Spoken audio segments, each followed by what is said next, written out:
Hi everyone, welcome back to my channel. This is Maria with Winkless Designs. Tonight I have project number 2 for the February 2024 bargain bead box. And let me see which one I'm going to do. Actually, I'm not sure. I just know I'm going to do a second one. And I may actually do,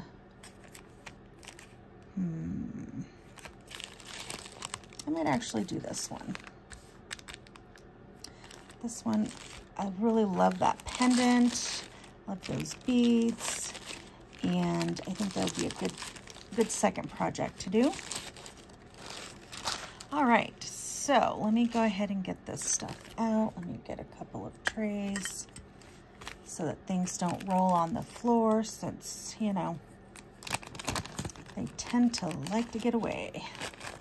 All right, so first of all, what I had thought about doing is making this necklace with these rondelles, adding this rose somewhere around one of the sides, and then adding the pendant obviously to the bottom here,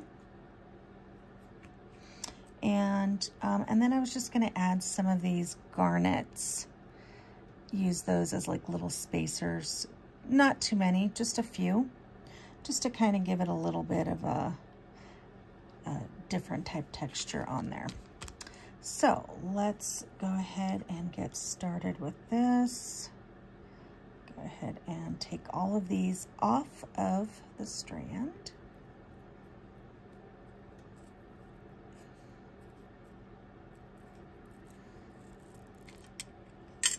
These are so pretty. Every single time I see these, they just remind me of pomegranate seeds. It's just what they look like. Oh, that one was tough, didn't want to come out. All right, and this was a 14-inch strand. I did remove a few for one of the other projects, and I think I'm going to make this probably like a 16-inch, and I'll do a, I'll probably add a extender chain on here.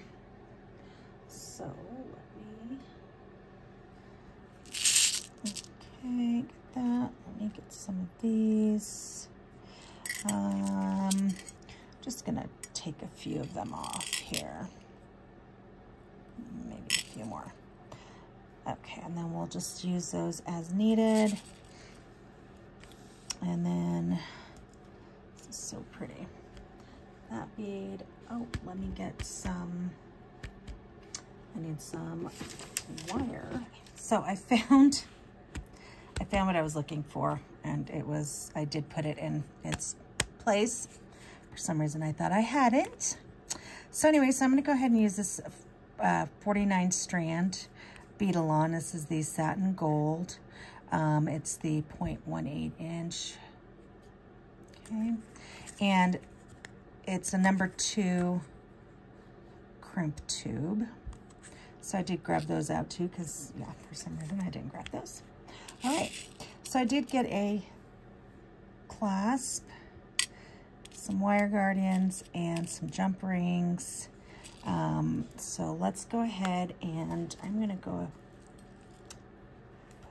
make this into a design.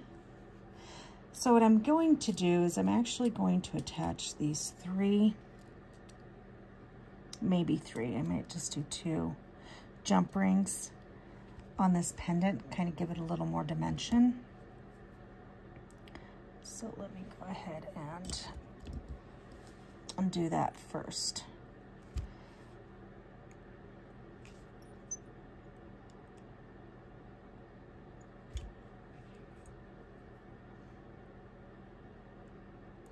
And again, when you open these jump rings, you actually want to pivot up or down, whichever's more comfortable for you, but never apart. because that will completely distort them and you'll never get them back the way they were. So you pivot and you want to make sure that they are touching, that they're closed. Okay. And I'll do one more.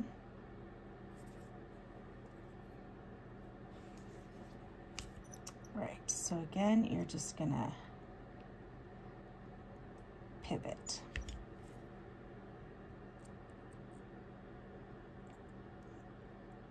And it looks like the 3 did fix.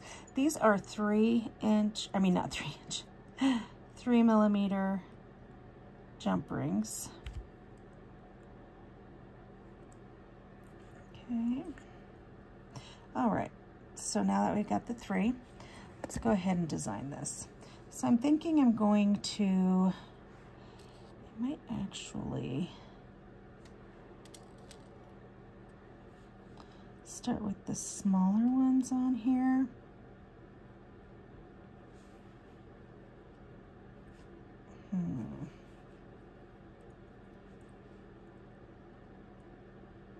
No, I think I like that better.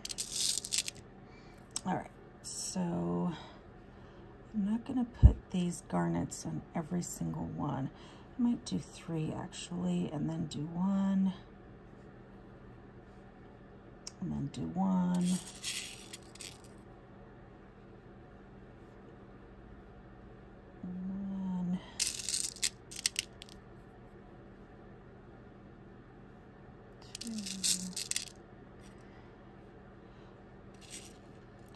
I think that's what my pattern's going to be. So I think I'll do 3, and then a garnet, 1, and then a garnet, then 3,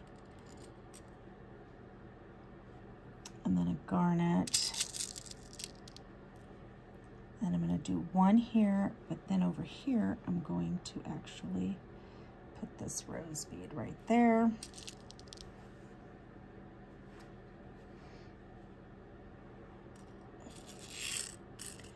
And then I'm going to put garnets. No, I'm going to put that one there and then the garnet.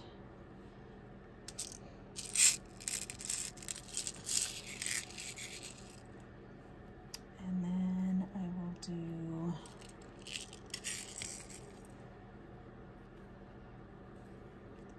three again. 1, 2, 3.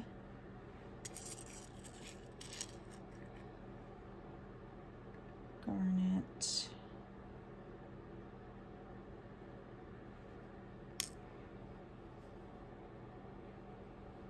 One.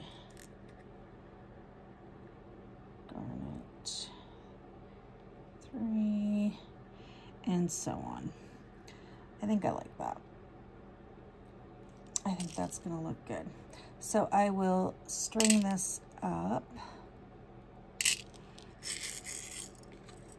And then once I run out of the garnets here, I'll make sure that it's an even amount. That's why I still have some of these left over here. I'm going to go ahead and take it all the way up. And I will, once I run out of the garnets, then I'll go ahead and continue with these. And hopefully I'll have an even amount on each side, being that over here, I did this off center, but it's the same amount of beads. And actually what I'm gonna do is split these up. Perfect. All right, so we'll put that there. I'm gonna cut about 18 inches. Like I said, I want to do this like a princess cut, but I want to give myself a little bit more because that way, actually I have a ruler taped down here. When I'm actually crimping, it'll be easier. So I have a ruler taped to my other desk. Makes it easier. Okay.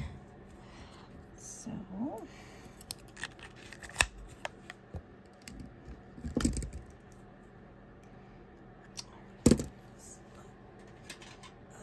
colors for this. There we go. All right, next I am going to start with the pendant in the middle. String that through.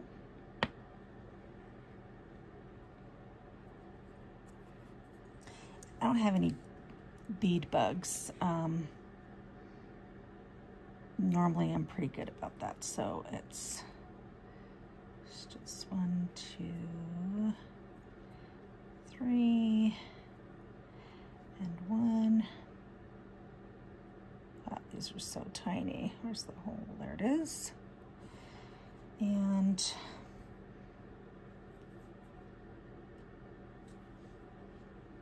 can't hold on to anything. 1, 2, 3, and 1.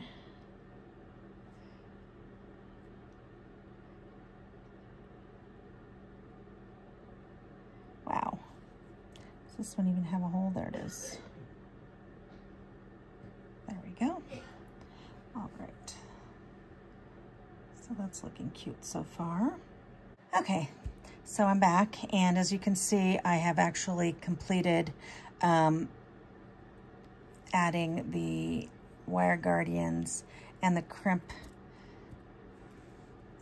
tubes. I accidentally did that without showing you, so I'm actually going to show you on a scrap piece of wire.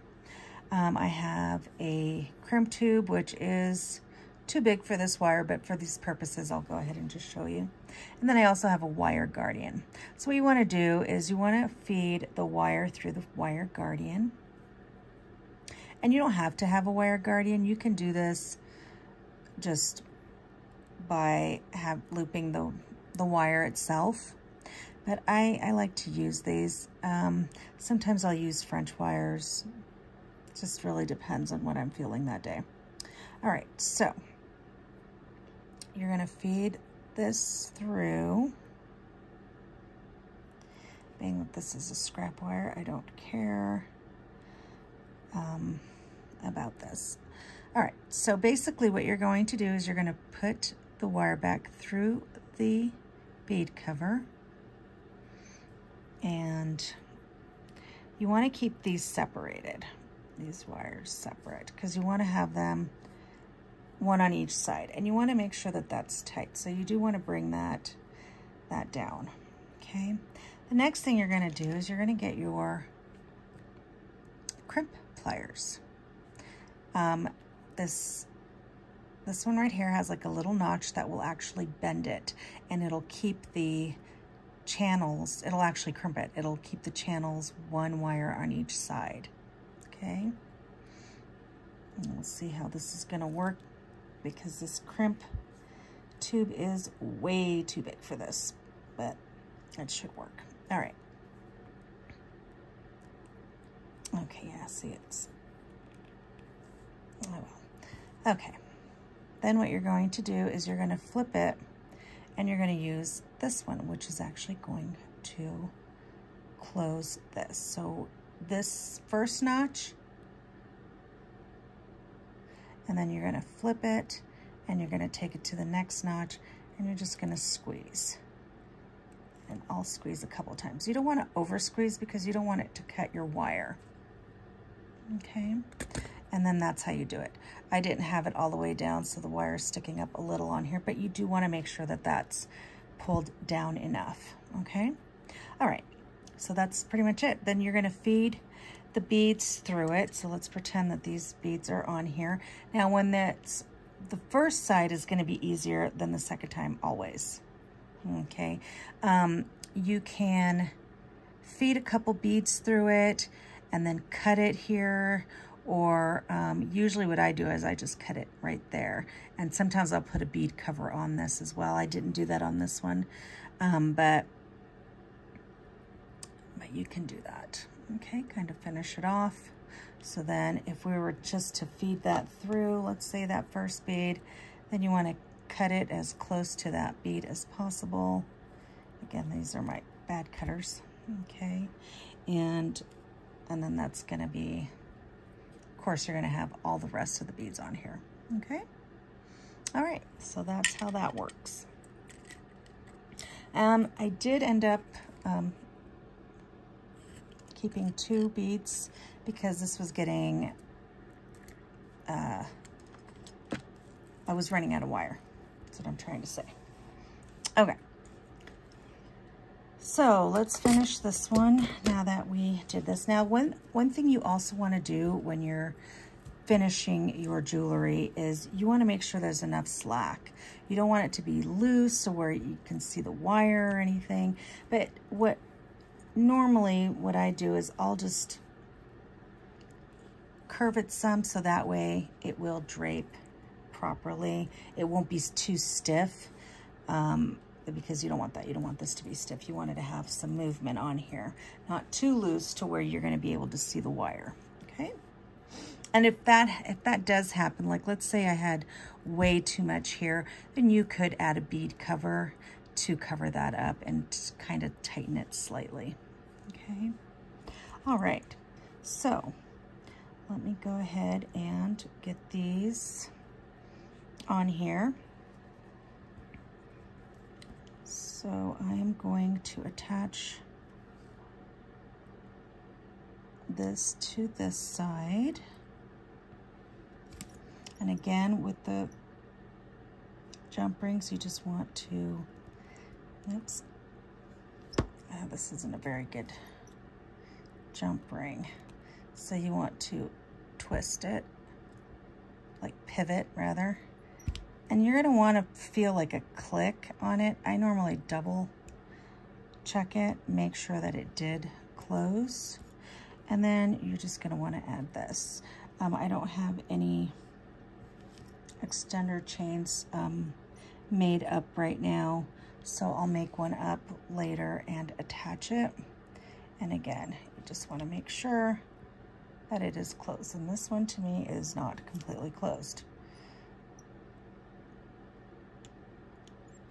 Sometimes these jump rings, yeah. All right. Okay, so then we're just going to close this up. And there you go. Nice necklace. All right. Well, I hope you liked the necklace, and please subscribe to my channel, and I will try to make more tutorials in the future, and I will continue with this box. So again, this is from the Bargain Bead Box, February of 2024. All right, thanks for watching. Have a good night. Bye.